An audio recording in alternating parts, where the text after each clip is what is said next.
Salam, Om Swastiastu, nama budaya dan salam sehat selalu untuk teman-teman semua yang udah join di pagi hari ini di NQA webinar yang kita lakukan di setiap hari Sabtu ya. Sabtu jam 9.30 sampai dengan jam 11.30. Terima kasih udah bergabung di pagi hari ini. Saya tahu teman-teman banyak yang puasa, mungkin juga banyak yang itikaf tadi malam tapi udah bangun kembali untuk bisa mengikuti acara yang luar biasa di pagi hari ini.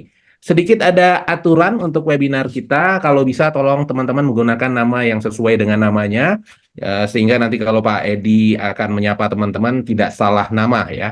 Kemudian kalau ingin menggunakan background yang sama dengan kita juga silakan, akan lebih baik lagi karena nanti kita ada foto bersama sehingga fotonya akan lebih seragam. Teman-teman nanti akan kita mute ya, namun kalau ada pertanyaan bisa via chat terlebih dahulu atau ketika Pak Edi memberikan kesempatan teman-teman bisa unmute, langsung di-unmute dan langsung bertanya ke Pak Edi nantinya. Ya, ini teknisnya. Next, Pak Ed. Ya, sorry. Ya, next slide. Next slide. Ya. Oke, sedikit mengenai NQA. NQA adalah Badan Sertifikasi ISO. Kami melakukan audit ke perusahaan-perusahaan. Jika kami rekomendasikan, teman-teman nanti akan mendapatkan sertifikat ISO sesuai dengan standarnya.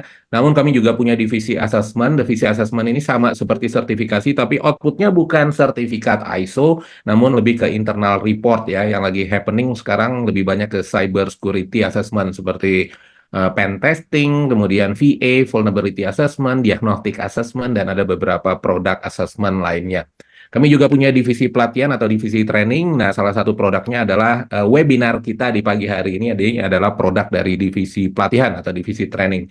Kami juga punya modul-modul pelatihan yang terkait dengan lead auditor training, kemudian ada ethical hacker, jadi pelatihan-pelatihan yang terkait dengan cyber security juga cukup banyak. Terakhir kami punya divisi software.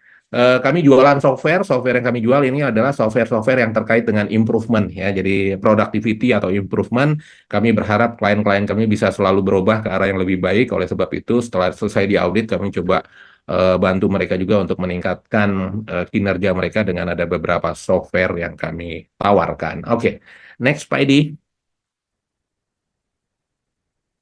Oke, ini data lagi kita NQA baru 36 tahun di bisnis ini. Jumlah klien kita ada 55.000 lebih di seluruh dunia. Kita beroperasi di 100 negara termasuk di Indonesia. Total karyawan kita kurang lebih ada 1.000 orang di seluruh dunia dan hasil survei kepuasan pelanggan alhamdulillah teman-teman cukup happy dengan layanan yang dimiliki oleh NQA. Next slide. Ini saya wajib informasikan ke teman-teman. Event pagi ini free alias gratis alias tidak berbayar. Jadi selamat bergabung teman-teman semua. Ini adalah bentuk sedekah dari NQA dan Pak Edi, pembicara kita yang luar biasa. Ya Pak Edi ini kalau dibayar di luar biasa ini harus pakai dolar atau pound sterling ya Pak Edi ya. Masih di mute Pak, masih ke mute. Masih ke mute. Masih ke mute. Sorry, di bawah Pak. Ya, sekarang masih harus pakai rupiah, Pak. Oh masih ya rupiah, oke. Saya pikir harus pakai pound sterling ya. Tapi alhamdulillah hari ini dia mau berbagi ilmu dengan teman-teman semua, mensedekahkan ilmu yang beliau miliki ke teman-teman semua. Kita Amin. doakan supaya Pak Edi selalu sehat dan ilmunya bermanfaat Amin. hingga menjadi amalan yang luar biasa buat Pak Edi. Namun ada Amin. namunnya jika teman-teman ingin mendapatkan sertifikat seperti yang di kanan, kemudian ingin mendapatkan e-material karena e-material isinya daging semua, saya udah intip-intip tadi materinya. Kemudian ada bonus lagi e-book ya, e-booknya yang related dengan topik kita pagi hari ini. Ada sedikit investasi sebesar Rp150.000 saja. Caranya gampang, tinggal foto barcode, ada barcode-nya di foto, nanti teman-teman akan ke link ke tim, ada Mbak Siva atau Mas Aldo. Jadi sekali lagi, event ini gratis alias tidak berbayar, namun jika ingin memiliki sertifikat, e-book, dan e-material, silakan foto barcode-nya dan teman-teman bisa mendapatkannya dengan investasi hanya Rp150.000 saja. Oke, boleh next Pak Edi?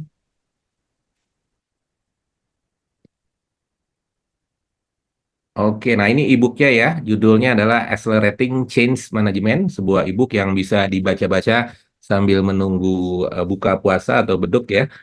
Nanti teman-teman bisa mendapatkan e-booknya juga ya. Oke, next Pak Edi. Nah, ini pembicara kita yang luar biasa ya, namanya Pak Edi Sutanto dan gelarnya cukup panjang nanti ya kita akan bacakan ya Pak Edi ya. Nah, topik yang hari ini kami dibahas adalah Change Management Approach for Sustainable Digital Transformation. Nah, apa itu isinya? Nah, monggo teman-teman segera siapkan diri karena ini hari puasa. Biasanya saya suruh siapin kopi, teh atau panganan kecil ya, sehingga sampai siang nanti teman-teman nggak harus meninggalkan laptop ya. Tapi monggo kita saksikan pembicara yang luar biasa di pagi hari ini. Oke, next Pak. Nah, ini judulnya ya Change Management Approach for Sustainable Digital Transformation ya di hari ini. Next, Pak. Nah, ini pembicaranya yang luar biasa Pak Edi Sutanto, APC CCMP. Ada trademarknya di atasnya ya. Wah, ini gelarnya luar biasa. Nanti Pak Edi yang bisa menjelaskan apa maksud dan arti gelar ini. Pasti ini related ke topik yang luar biasa. Beliau adalah yang mendapatkan award pertama untuk Certified Change Management Professional. Ya, berarti CCMP adalah Certified Change Management Professional ya di Indonesia. Jadi orang pertama di Indonesia. Betul ya Pak Edi ya? Luar biasa. Kita kasih applause teman-teman. Ini gelarnya mungkin bukan gelar yang abal-abal, tapi gelar yang luar biasa. Dan orang pertama di Indonesia yang mendapatkan adalah Pak Edi Sutanto. Luar biasa. Beliau juga aktif di beberapa kegiatan, termasuk di Institute Change of Transformation Professional Asia atau ICTPA. Kemudian beliau juga certified untuk Change Management Practitioners from PROSCI, ya, USA. Kemudian Ericsson Professional Coach from Ericsson International Canada, kemudian Certified Change Management Professional dari Association Change Management Professionals Global. Jadi banyak sekali penghargaan dan sertifikasi yang udah beliau capai oleh selama 25 tahun ini. Mereka aktif sebagai konsultan, trainer, dan coach untuk human capital development dan organisasi development consulting ya. Ini singkat padat mengenai Pak Edi. Nanti detailnya mungkin Pak Edi bisa tambahkan karena ada EPC di situ belum dijelaskan EPC itu apa, apakah seperti gelar yang lain nanti Pak Edi bisa infokan. Oke, itu saja mungkin perkenalan dari saya. Selanjutnya kita berikan waktu ke Pak Edi Sutanto untuk bisa in action ya di pagi hari ini. Silakan Pak Edi. Masih di mute Pak Edi. Masih di mute Pak, izin. Masih ke mute. Oke, silakan Pak Edi. Baik, selamat pagi, Bapak-bapak, Ibu-ibu. Ya, terima kasih nih Pak Putra nih. Siap Ya, Pak. sudah mengundang kita nih. Assalamualaikum warahmatullahi wabarakatuh. Waalaikumsalam warahmatullahi wabarakatuh. Ya, salam sejahtera buat kita semua di hari Sabtu ini. Ya, jadi selamat beribadah bulan puasa ya di bulan Ramadan ini yang penuh berkah ya. Baik. Jadi sekali lagi terima kasih untuk NQA mengundang saya Pak Putra. Jadi saya senang sekali untuk bisa sharing di sini. Jadi tadi dikatakan bahwa saya pertama yang mendapatkan CCMP di Indonesia gitu ya, dan masih satu-satunya. Jadi ini saya bersemangat sekali untuk sharing waktu diundang oleh Pak Putra untuk sharing tentang change management, karena saya juga ingin mengajak teman-teman untuk bisa certified juga di change management. Oke. Ya. Jadi Suara sampai saya dengan hari ini di Indonesia baru hanya satu-satunya hanya Pak Edi gitu ya? Iya, dan Oke. untuk Luar biasa. CCMP ini renewalnya 3 tahun sekali. Saya sudah renewal yang kedua, jadi sudah 6 tahun ini saya sendirian gitu ya. Oke. Nah, Ini dari mana Pak? Dari US atau dari UK atau somewhere? dari US. Jadi US. nanti saya akan share juga siapa itu Global Association Change Management Professional. Jadi munculnya seperti apa gitu ya. Oke, Nanti siap. saya akan share lebih detail. Kalau EPC apa Pak tadi itu Pak? Nah, APC itu menarik juga. Jadi APC itu adalah Ericsson Professional Coach. Oke. Dari Ericsson International Kanada. Jadi kenapa Ericsson saya itu bukan Swedia ya Pak? bukan? Beda ya? Beda dengan Ericsson yang telekomunikasi. Dia ini nama orang nih. Jadi penemunya tentang, kalau bicara tentang NLP, banyak berbicara tentang NLP itu adalah Ericsson salah satunya gitu ya. Oke, bukan Ericsson yang telekomunikasi ya Pak ya. Bukan. Jadi Siap. Oke. Jadi ini dikombinasi Pak Putra, karena kita bicara change, organizational change gitu ya. Nah, organisasi itu tidak bisa berubah. Yang bisa berubah adalah orang, Ya, individu. Nah, saya mengambil APC ini dalam konteks sebagaimana mengajak orang juga berubah secara individu. oke, Ya, oke, melalui luar coaching biasa. gitu ya. Personal coaching itu APC datangnya dari situ. Sedangkan CCMP-nya adalah untuk organizational change management. Ya Oke, itu sedikit tentang saya. Jadi bidang saya sebelumnya sama dengan Pak Putra ini. Jadi saya juga bekerja di konsultan di bidang productivity, quality improvement gitu ya, ISO, Kaizen segala gitu ya. Nah itu di bidang saya. Nah saya cuma lihat kalau mau mengajak orang berubah secara organisasi, aspek change management ini seringkali dilupakan gitu. Ya, ya seringkali dilupakan gitu. Dan change management sekarang sudah menjadi satu profesi. Jadi profesi yang mempunyai apa namanya body of knowledge-nya gitu. Oke, itu sedikit tentang saya. Mungkin saya langsung masuk saja topik kita hari ini adalah bagaimana approach dari change management untuk sustainable digital transformation. Jadi oke. saya yakin teman-teman semua sudah apa ya, pasti ada punya program digital lah. Entah itu dalam rangka apa ya, dalam rangka mengotomatisasi gitu ya proses kita gitu ya digital. Kalau kemana-mana orang sudah digital gitu. Betul. Apa sih transformasi digital itu adalah kemampuan organisasi untuk menggunakan teknologi lah ya. Kalau tapi dia digital transformation ini bukan satu program tapi satu journey gitu ya. Siap. Kalau jadi terus-menerus dia melakukan improvement dalam rangka untuk mengimprove apa namanya customer experience sekaligus juga productivity-nya. Ya, at the end bahwa itu adalah harusnya naik productivity-nya. Jadi kalau saya boleh ngambil dari Ericsson, itu adalah disebut bahwa transformasi itu adalah proses mengembangkan organisasi dan teknologi secara terus-menerus untuk improve customer experience yang lowering unit cost malah ya. Jadi harus bisa menurunkan unit cost. Tapi at the end terus dia berkembang terus gitu, nggak berhenti gitu ya. Di dalam digital itu semuanya adalah improve customer, improve termasuk employee dan juga unit cost ya. Jadi ada 3 tingkat mulai digital digitization ya. Kita mungkin ingat bahwa kita dulu senang sekali punya apa namanya jam yang digital itu apa namanya yang pertama itu apa digital Casio. Casio, oke. Casio ya kita punya, kemudian kita punya, habis itu kita punya sekarang yang jam smart watch ya, ya Mhm. lama-lama bisa punya yang wearable ya, yang bisa mendetek jantung kita segala, itu Siap, digital betul. transformation. Nah kalau kita lihat tadi dari Super Indo, Uniqlo sampai terakhir digital si Amazon Amazon. Amazon Go itu bisnis proses semuanya berubah ya. Kita bisa lama customer experience-nya, kemudian kita bisa lihat bayangkan nanti bisnis modelnya seperti apa, lalu employee journey-nya seperti apa, dan saving unit cost-nya harus berdampak di situ ya. Ya, jadi jangan sampai digital tapi nama ongkos. Hmm. Tidak ada improvement tapi yang ada hanya capital expense-nya, capex-nya naik tapi yang lainnya nggak turun gitu. Oke. Nah, ini beberapa tingkatan. Mungkin kita ada di tingkatan mana? Ya. Teman-teman melihat, oh saya ada di tingkatan mana? Bagaimana stop gitu ya.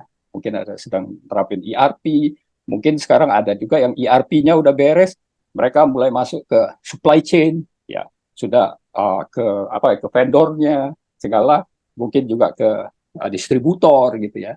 Saya bantu satu group of company yang ada manufacturing-nya, ada juga distribution-nya. Nah, bagaimana mereka bisa mulai dari planning itu satu platform gitu ya. Nah, itu menarik sekali. Oke, nah Ini saya tidak ahli digital transformation, tapi kira-kira ya karena kenapa itu bisa terjadi, pilarnya ada cloud, ada IoT yang nangkep information, ada super apps ya. Kalau kita lihat sekarang saya juga kaget tuh. Saya suka pakai Traveloka gitu ya. Ternyata Traveloka itu kalau kita dulu cuman urusan tiket sama hotel gitu. Sekarang kita bisa beli insurance ya. Udah luar biasa gitu ininya. Ada automation, ada sekarang orang bilang AI, artificial intelligence, machine learning masuk pasti. Ya. Kalau mau dalam buat materi ini beberapa kali saya juga pakai chat GPT gitu ya. Wah, siapa sih yang paling maju gitu ya? Terjadi gimana sih katakanlah bagaimana digital transformation di Unilever Indonesia gitu ya? Wah, kita bisa dapat gitu ya. Ini beberapa karena readiness di situ. Semuanya bicara data. Oke.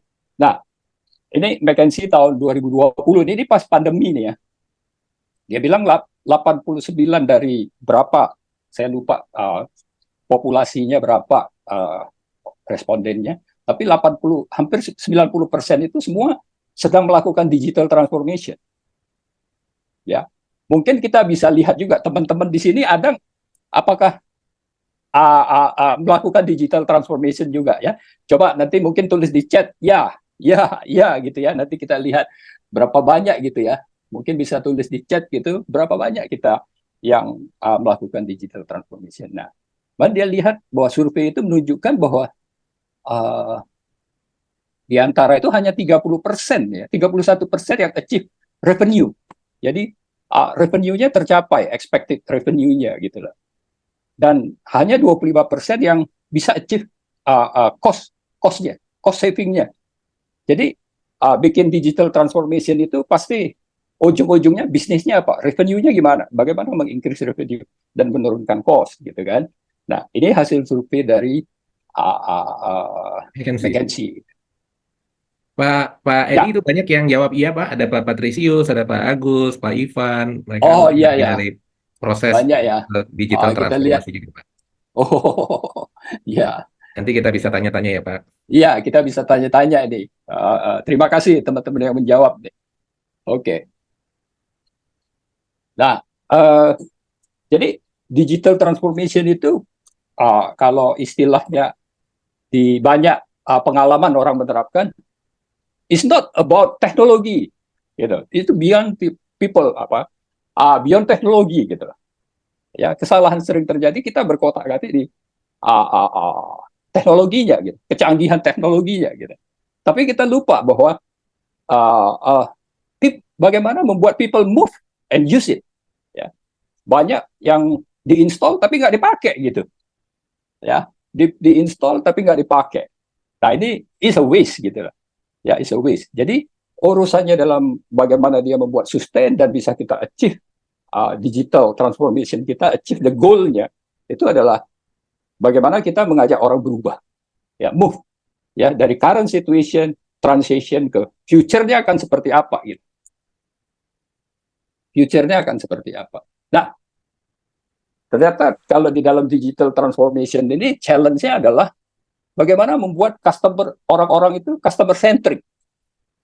Ya, seringkali orang bilang, "Wah, fokus kita adalah customer," tapi dalam mindsetnya masih ya product oriented gitu kira-kira gitu ya. Jadi wah ini teknologinya bagus gitu, kita pakai gitu. Nah ini juga yang diingatkan oleh Pak Surya ya, CEO-nya BCA itu apa? Pak siapa ya? Lupa saya. Beliau mengatakan BCA itu tidak menggunakan semua teknologi.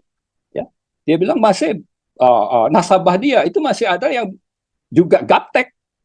Ya, jadi mereka tidak semua move ke teknologi.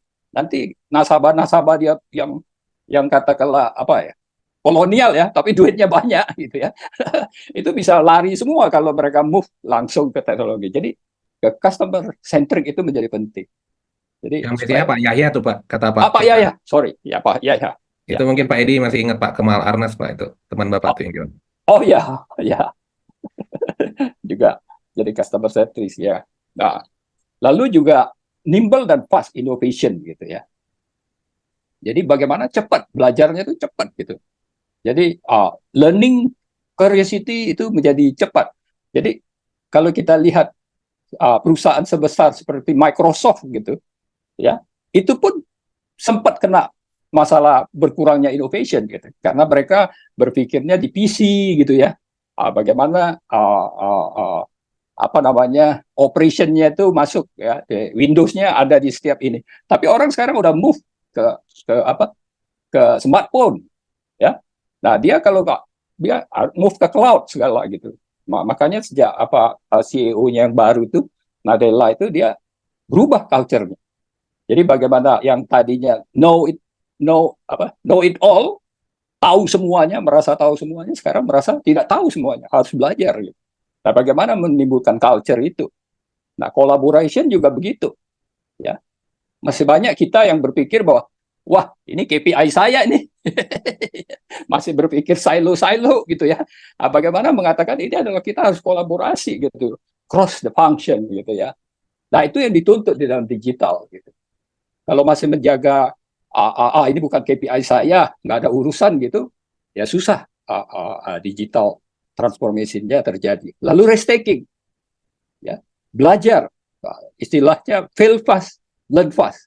Jadi harus cari feedback gitu. Kalau kita lihat kalau kita ngomong startup, ya mereka memang belajarnya dari kesalahan. Kesalahan itu mereka cari gitu ya. Tapi kalau kita bicara perusahaan yang sudah besar, bukan konvensional lah. Bagaimana perusahaan seperti Mayora gitu ya, yang udah besar, bekerja non digital, gimana risk taking, harus apa artinya berani bereksperimen gitu. Nah ini adalah challenge-nya, challenge kita gitu. Saya jadi mengingat challenge ini waktu saya membantu memberi training lah, memberi training tentang Delta, 8 langkah 7 alat. Oh, itu basic sekali ya. Sekarang orang udah move ke Six Sigma gitu ya. Jadi saya waktu itu jago training tentang Delta gitu, banyak ngasih training. Nah, habis training itu kita encourage pesertanya untuk look for an opportunity to improve gitu. Nah, salah satu peserta itu dia dapat improvement gitu, ideas gitu. Yaitu dia mau mengganti air galon. Kebetulan dia menganalisis, mereka kerja di lantai 12, jadi ada 30 orang di lantai 12 atau 13 gitu. Jadi ada 30 orang yang setiap hari minum air dari galon gitu. Jadi bayangkan itu ada proses ngangkat dari lantai basement ke lantai 12 gitu ya. Lalu mengisi untuk memenuhi kebutuhan air minum 30 orang gitu. Lalu karena dia belajar 8 langkah 7 alat bicara tentang waste segala gitu ya. Dia bilang, "Oh, ini ada ide," dia bilang. Dia teringat dengan air reverse osmosis gitu yang banyak di mall itu, air RO gitu ya. Bisa minum dari keran langsung dengan alat itu. Wah, dia hitung lah ya. ROI-nya. ROI-nya return on investment-nya berapa alat segala, kemudian saving-nya begitu banyak, nggak perlu lagi office boy ngangkat-ngangkat galon ke atas gitu ya. It's good. Ya akhirnya manajer floor itu setuju gitu ya, departemen itu. Oke, kita terapkan itu. Belilah investasi gitu kan. Apa yang terjadi Pak setelah itu terpasang? Ternyata tidak ada yang minum air RO itu. Mereka pekerja di situ, karyawan di lantai itu, oronan Pak. Dia beli galon, air galon di bawah, ditaruh di security, terus mereka bawa tumbler gitu. Bawa tumbler naik ke atas. Tidak ada yang berani minum air RO itu. Ya, nah itu big change atau small change? Nah, kalau dari teman-teman ini, menurut teman-teman ini big change atau small change? Ya, looks like small change ya. Di mana investasinya udah positif sekali gitu. Tapi ternyata menimbulkan gejolak malah Pak. Banyak rumor, manajemen dikomplain. Ya. akhirnya apa yang terjadi? Kita harus mereka harus melakukan change management, komunikasi, ya, untuk meyakinkan orang-orang untuk kenapa kita ganti ini, why, dan how safe it is, gitu ya. Padahal mesin-mesin RO itu kan dijual di mall-mall itu kan. Nah, itu ya, it's a small change actually. Dibayangkan dengan digital transformation, ya. Jadi kita bisa bayangkan digital transformation gimana kita mengajak orang move gitu, ya. Nah, itulah pentingnya change management, ya. Mungkin ada teman-teman yang punya pengalaman mau share gitu, pengalaman yang seperti improvement itu setelah diinstal nggak ada yang adopt. Ya, jadi mubazir ya Pak ya? Jadi mubazir gitu. Oh, Nah, oke. jadi kita akan bicara dalam project transformation ini, digital transformation, ada yang namanya installation, sama adoption. Ya, install, diadopt. Kalau tidak diinstall, tidak diadopt, is a waste. Nah, disinilah kita bicara tentang change management dan project management. Ya. Kalau installation, kita bicara, nah, kalau change management, itu dia berbicara tentang adoption. Jadi kalau ya kita bicara apa sih change management itu, ya pengetahuan, keterampilan, kemampuan, metodologi untuk mendukung individu, ya individu atau kelompok bertransisi, ya bertransisi dari current ke future. Nah, makanya saya ada EPC saya itu adalah dalam rangka mendukung individu nanti, karena proses coaching itu perlu. Kadang-kadang orang itu hanya mencari perhatian, dia nggak resist gitu loh, tapi dia tuh pengen dapat perhatian, bahwa aku ini diajak ngomong gitu loh, ngajak mau berubah itu aku tuh mau diajak ngomong gitu. Nah, itu adalah proses coaching gitu ya, bagaimana leader melakukan coaching, ya, ya, sehingga orang bertransisi ke future. Nah, jadi satu, kalau project management sekarang pasti ada project, ya, makanya ada project management office gitu ya. Itu projectnya banyak. Kalau katanya Pak Yahya itu di BCA itu ada sekitar 50 mini company. Berarti ada 50 product development gitu. Ya, ada projectnya gitu lah. Nah, gimana project itu bicara tentang install. Ya, kalau kita bicara ISO juga bisa diinstal gitu aja kan Pak. Ya, ERP bisa diinstal begitu aja, apalagi Jira. Ya, banyak juga company dulu masukkan Jira gitu. Jira itu adalah satu project aplikasi project management gitu. Seperti dulu Microsoft Teams, Zoom. Dulu tuh sebelum pandemi tuh Zoom tuh sudah ada. Banyak company yang sudah install Zoom. Microsoft Microsoft Team. Teams. Ya, tapi nggak ada yang pakai Pak. Ya, ya. Setelah dipaksa oleh pandemi, semua mengadopt. Nah, itu kalau adopt itu porsi dari change management. Ya, nah memang harus diakui change management itu come later, Pak. Come later. Kalau kita lihat change management itu dibanding project management, kalau asosiasi project management itu sudah tahun 69 Pak ada. Ya. Tapi kalau change management baru 2011 gitu. Nah, Asosiasi of Change Management Professional ACMP. Ya. Nah, membershipnya pun wah 600.000 ya, ada di 200 ini country. Kalau 2 tahun yang lalu masih membernya masih segini ACMP itu dibanding dengan PMI ya, PMI ada 36 chapter, ada standar BO atau body of knowledge BOK gitu, 86 udah ada, ACMP baru ada, change management baru ada 12 di tahun 2014 ya.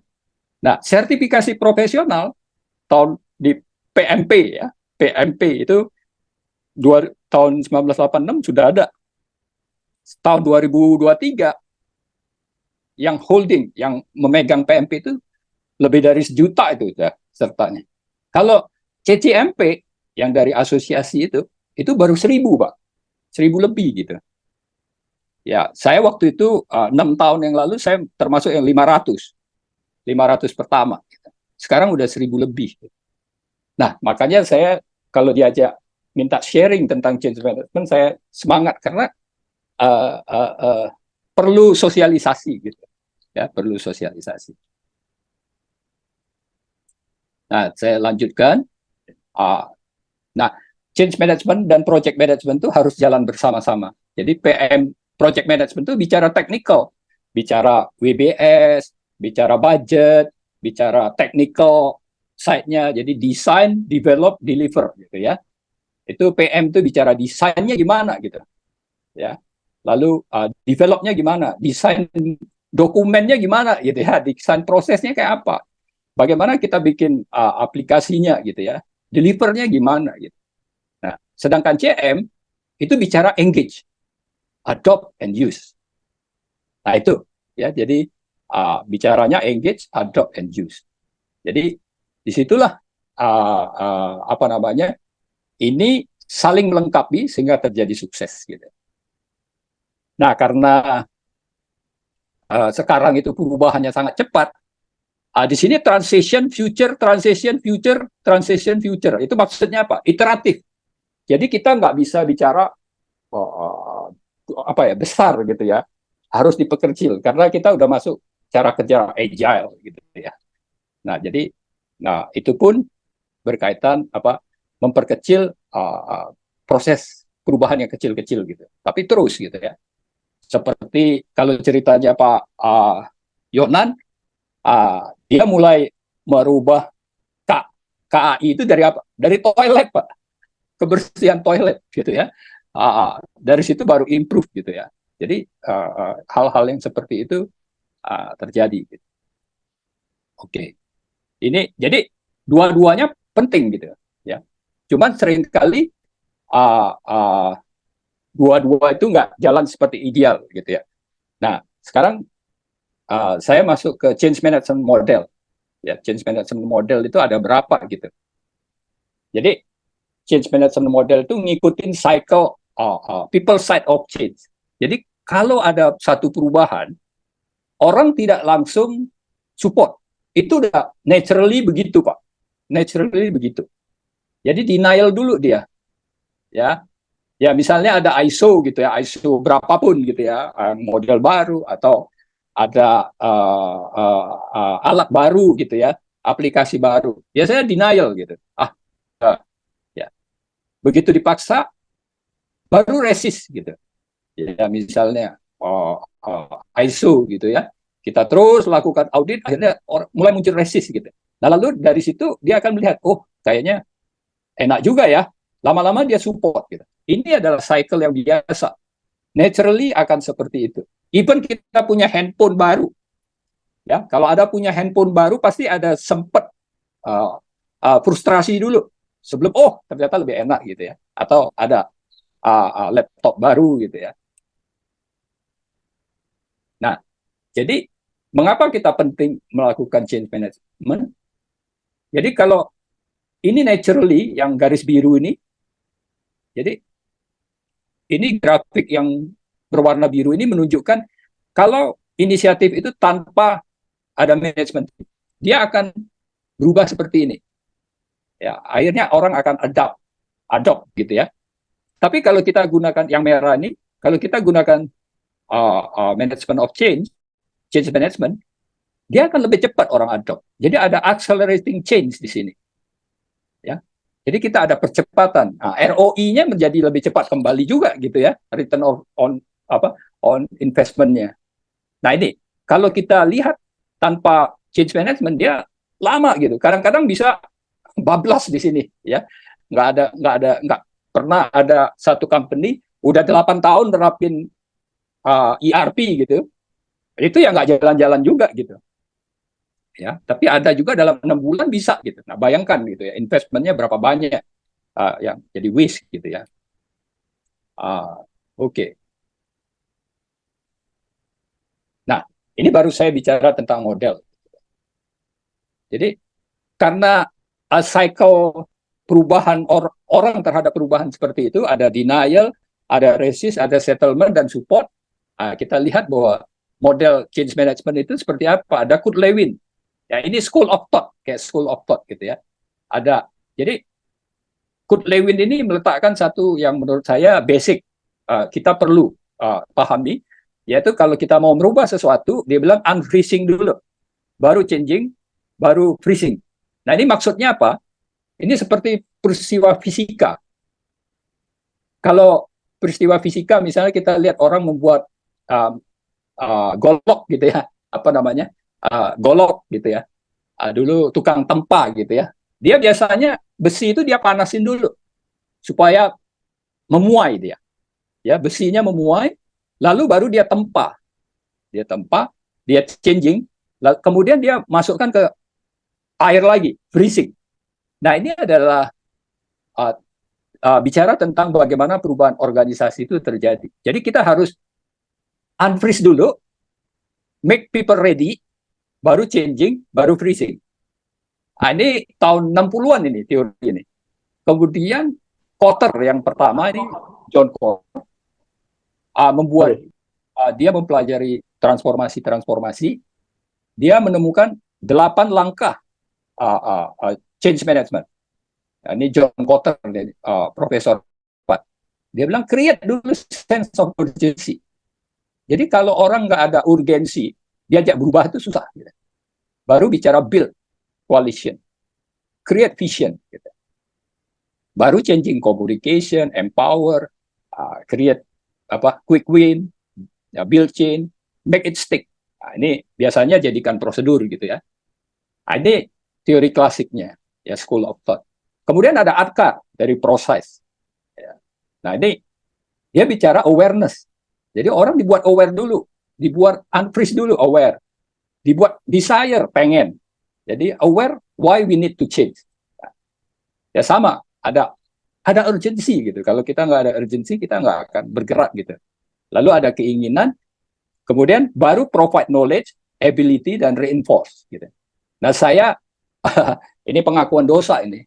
Dulu saya bekerja di banyak sebagai trainer, saya suka sekali dapat project yang bicara tentang knowledge dan ability. Jadi bagaimana mengisi knowledge ability. Padahal seringkali itu bisa tentang 5S, bisa tentang Kaizen gitu ya. Tapi awareness-nya belum ada, desire-nya belum ada. Jadi ya nggak masuk-masuk gitu ya. Ya.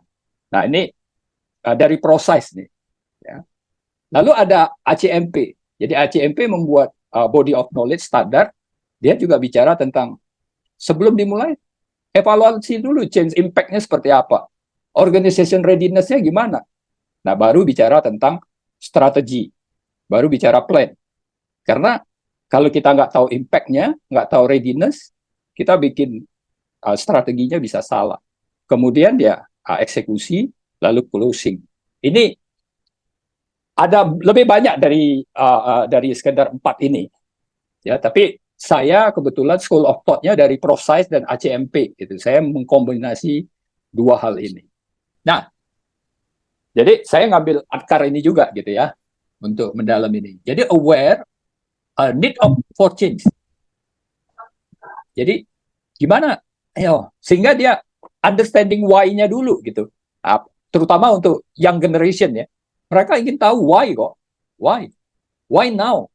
Why we need katakanlah why we need Blue Yonder ya. Kenapa kita perlu menyesuaikan sharing data dengan distributor kita? Why gitu ya. Why now? Kenapa now? Ya. Kalau kita tidak sekarang, apa akibatnya?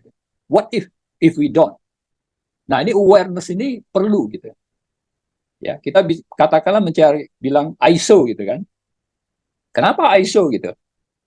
Ya, kenapa ISO? Ya, kita ingin bahwa punya basis untuk lompat gitu misalnya ya. Nah, ini harus dijawab gitu. Dan kenapa sekarang gitu? Ya, mungkin kita punya data gitu ya. Dan kalau enggak, akibatnya kita apa gitu. Nah, ini why-nya menjadi penting. Lalu desire, dia harus tahu how to participate. What is in it for me? Ya, what is in it? Untungnya bagi saya apa gitu ya? Kita perlu mengenal personal factor, ya, organization factor. Ya, jadi kita tahu apa untungnya gitu. Bagi kalau kita terapkan katakanlah total productive maintenance. Kalau kita menerapkan namanya Six Sigma, gitu ya. Nah, kalau dua ini A dan awareness dan desire itu udah digarap dengan bagus, knowledge-nya akan gampang sekali, gitu. Ya, kadang-kadang anak muda itu, apalagi sekarang dengan adanya Google gitu, googling, mereka kalau udah desire, mereka nggak perlu diajarin Pak, googling, ya kira-kira gitu. Nah, knowledge-nya sudah everywhere kan, tapi di sini kita tetap karena knowledge how to change, jadi with konteksnya apa yang dia perlu ketahui during change, after change, itu apa yang dia perlu ketahui, dan juga ability-nya, ya gap-nya apa gitu. Apalagi kalau kita bicara tentang digital, ya wah, apa namanya, rescaling, istilah upscaling, rescaling, new talent gitu ya, rekrut new talent kadang-kadang nggak punya gitu ya, kita harus mempercepat dengan merekrut talent-talent baru gitu ya, ability itu.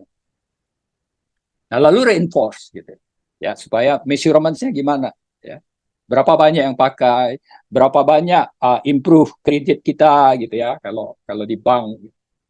Nah, ini jadi kira-kira ADKAR itu bicaranya di situ. Nah, kemudian kita punya strategi juga, Pak. Ada 5. Jadi tadi kita bilang ADKAR, sekarang kita bicara teknik atau strategi lah. Pertama, communication.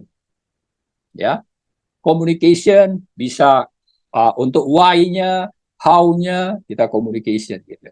Ya. Lalu sponsor roadmap. Nah, ini tadi pertanyaan Pak Hikmat nih, penting. Jadi, kalau sponsor itu adalah, kalau project kan pasti ada sponsor, ya. Tapi ini adalah sponsor change-nya gitu. Ini sponsor roadmap ini adalah pimpinan yang melakukan safari untuk menunjukkan dirinya sebagai pendukung perubahan gitu. Jadi roadmap-nya seringkali dia hanya ini kalau leader yang belum ready, biasanya dia hanya muncul di kick off aja. Setelah kick, programnya off katanya, kick off.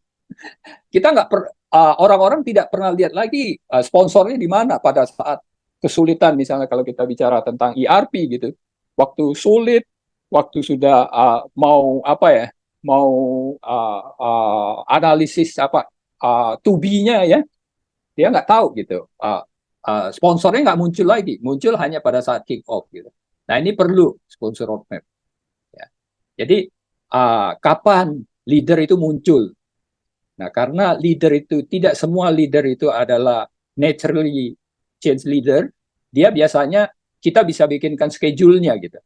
Di schedule oleh orang-orang change management gitu. Lalu training, skilling, reskilling, upskilling, lalu policy. Ya, policy-nya juga harus disesuaikan. Lalu bila perlu ada yang coaching one on one gitu ya, yang dilakukan. Kadang-kadang yang resist itu Pak bukan orang biasa, orang yang punya power. Gitu. Nah tentu approach-nya nggak bisa dilakukan oleh orang proyek.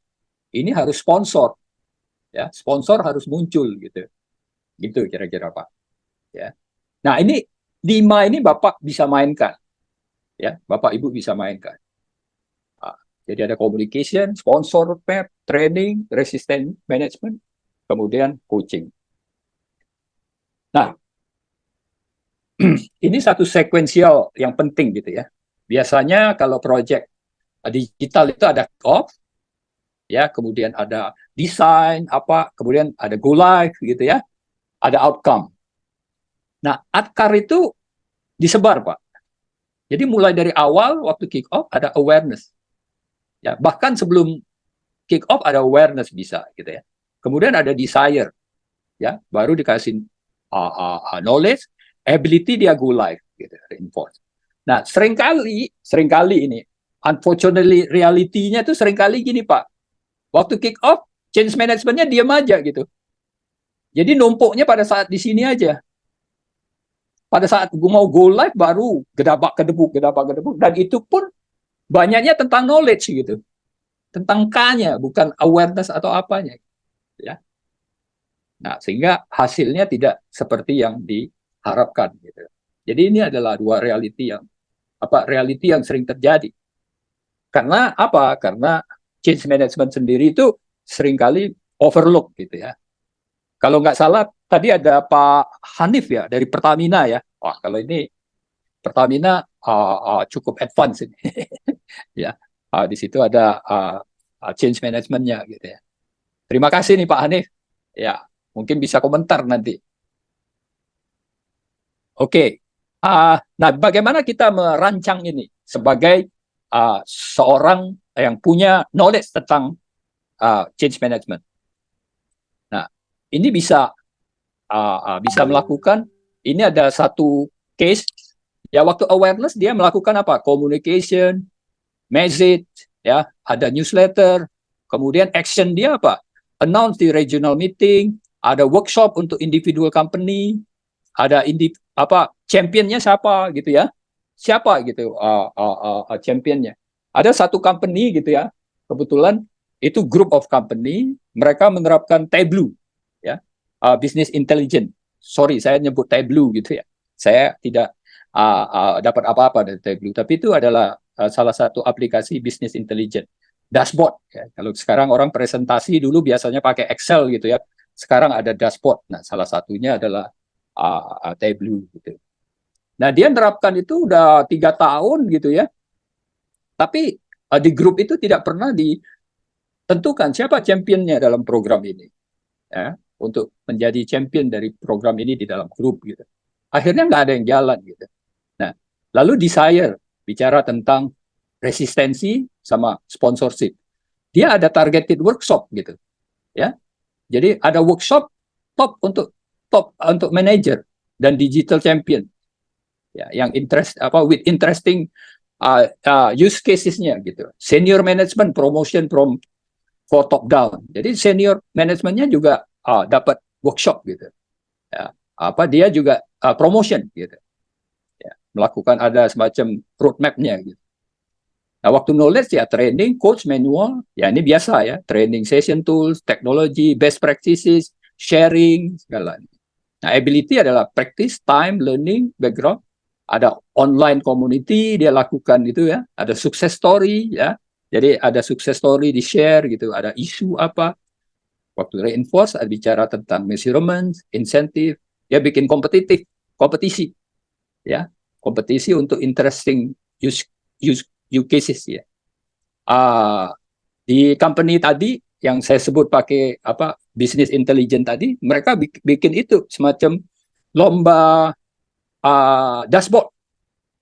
Ya, dashboard yang mana yang paling insightful gitu ya. Nah, itu dilombakan di dalam grup gitu. Nah, ini adalah untuk salah satu salah satu contoh yang saya ambil dari ini dari Gita Gopal gitu ya. Dia melakukan ini, dia menggunakan Arkar ini. Nah, apa yang terjadi, Pak? Kita lihat nih, terjadinya yang tadinya teknologi in place, sudah install nih, Pak. Usage-nya cuma 1 kali gitu. Ya dari Mei 19 nggak ada apa-apa nih. Ya, begitu dia mulai pandemi, dia mulai pakai awareness ya. Awareness, desire, knowledge, ability mulai naik tuh. Terus naik.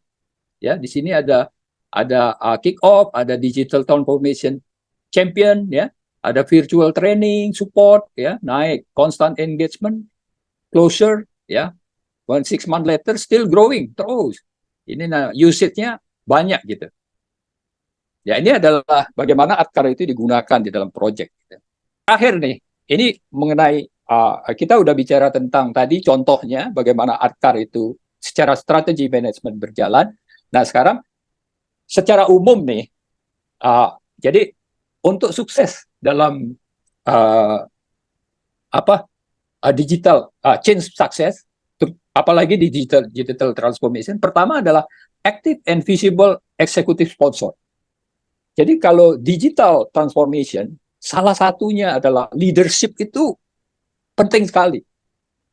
Jadi kalau Anda lihat yang kita sukses digital transformation yang di company katakanlah Unilever, ya misalnya Bank Maybank gitu ya, yang saya pernah dengar, BCA, itu pola leadership-nya memang berubah sekarang, seperti kata Pak Tom tadi. Generasi mudanya berubah, tapi leadership-nya menuntut leadership yang berbeda juga, apalagi di dalam digital. Ya, jadi digital membutuhkan pola leadership yang berbeda. Ya, kemudian perlu ada struktur change management yang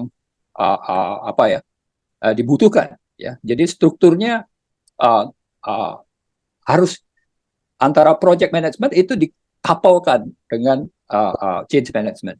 Lalu engagement dan participation itu menjadi penting. Communication nggak usah kita ngomong gitu ya. Lalu resources dari change managementnya penting. Integration, engagement dengan project management, lalu engagement dengan people management. Nah, ini strategi umumnya, Pak. Cuman di dalam company itu resiko dari satu project itu beda-beda, Pak. Tergantung pada ini kita sebut bahwa karakter dari change karakter. Jadi change karakter itu ada yang kecil, ada yang besar. Ya ada indikator lah. Yang besar itu lama, ya kemudian melibatkan banyak orang gitu ya. Nah, organization-nya juga ada yang organisasi yang ready to change, ya, ready to change. Ada organisasi yang not ready to change. Jadi kita perlu mapping organisasinya. Jadi nanti dari mapping ini antara organization readiness dan change karakter kita, itu kita bisa masuk ke 4 kuadran ini, Pak. 4 kuadran. Ya ada high risk, ada medium risk, ada yang low risk. Nah ini masing-masing butuh strategi yang berbeda gitu. Nah kalau high risk, ya intensitas komunikasinya, pelatihan, coaching, dukungan pimpinnya harus tinggi. Wah, ini harus tinggi gitu ya. Kalau medium, dia juga moderate lah. Harus tinggi itu dalam arti apa? Komunikasinya harus kencang, sponsornya harus kencang, ya. Pelatihannya harus kencang, ya. Ya disebut. Dan kalau low risk ya intensitas komunikasinya juga nggak perlu sekencang kalau high risk. Nah ini strateginya gitu. Sehingga masing-masing change management, masing-masing project itu bisa beda-beda strateginya. Nah kembali ke digital transformation, biasanya ya high risk itu dia, high risk. Ya, membutuhkan waktu yang lama, komunikasi, ya leadership-nya perlu berubah. Nah ini yang tadi saya bilang, kalau kita dalam training, kita siapkan pesertanya bisa memahami konsep change management-nya secara mendalam, ya, secara komprehensif. Lalu, ya, kita juga memberikan exercise. Jadi ada biasanya peserta itu membuat real case, ya, real case yang sedang dia kerjakan. Ya, jadi nanti kita bicara tentang why change management, 3 pilar CM, change agent, lalu dinamika perubahan, lalu visioning ya dibuat, lalu analisa dampak. Nah ini kesiapan organisasi, ada stakeholder analysis, change impact analysis. Jadi dia datang membawa programnya itu, lalu dilakukan. Ya kita ada formulirnya, mereka bisa exercise, nanti bisa cari feedback, minta feedback, presentation gitu. Nanti dia bisa bikin strateginya, sponsorshipnya seperti apa, communicationnya seperti apa gitu ya, termasuk integrasinya, ya ukuran keberhasilannya seperti apa gitu, sampai bagaimana mengukur tingkat suksesnya dalam proses-proses itu, sampai evaluasi dan termasuk tadi ya handover. Kalau tadi yang pertanyaannya Pak Dion tadi, handover ke operationnya seperti apa? Nah itu yang kita program training yang kita lakukan biasanya yang saya lakukan untuk teman-teman di perusahaan. Gitu. Mungkin itu slide saya berakhir. Oke. Ya. Oke, thank you Pak Edi. Thank you buat teman-teman semua. Luar biasa, isinya daging semua nih Pak. Kayak ini materi 2 hari mungkin ini ya Pak ya. Jadi kita coba. Ya. Izin Ya. ada slide penutup Pak Edi. Next slide Pak. Ya. Next slide di. Oke. ya. Lanjut, Pak. Oke, jadi saya ngingetin teman-teman, mundur satu, Pak. Oke, ngingetin teman-teman bahwa event ini gratis alias tidak berbayar. Namun kalau teman-teman ingin memiliki materi tadi yang isinya daging semua, kemudian pengen mendapatkan sertifikat, ya, e-sertifikat, dan ada sebuah e-book, ya, ada sedikit investasi yaitu Rp150.000 saja. Caranya gampang, tinggal foto barcode-nya. Foto barcode-nya nanti teman-teman akan terkoneksi. Dengan 150 mendapatkan sertifikat, e-material, dan sebuah e-book. E-booknya mengenai apa? Ada di next slide. Izin Pak Edi, di next slide Pak Edi. Nah, ini adalah terkait dengan Accelerating Change Management. Ya. Ada sebuah e-book yang teman-teman bisa dapatkan ya dengan berinvestasi sebesar 150.000 tadi. Next slide. Next, Pak Edi. Oke. Tak ada gading yang tak retak, teman-teman. Kita butuh inputan, butuh masukan dari teman-teman. Kira-kira apa yang kita harus improve di webinar NQA yang kita lakukan setiap minggu. Tolong foto barcode-nya dan tolong isi masukannya, karena masukan itulah yang membuat kami bisa bertahan sampai saat sekarang dan kita melakukan perbaikan-perbaikan ke depannya. Tolong luangkan waktu untuk memfoto barcode-nya dan melakukan pengisian beberapa pertanyaan, sehingga ke depannya kami bisa menjadi lebih baik lagi. Oke. Next, Pak Edi. Teman-teman yang ingin selalu terkoneksi dengan NQA, kita ada NQA Indonesia Community ya, yang fasilitas dari WhatsApp. Teman-teman bisa join di sana dan dapatkan informasi-informasi terkini terkait dengan standarisasi, productivity, dan modul-modul lainnya ya.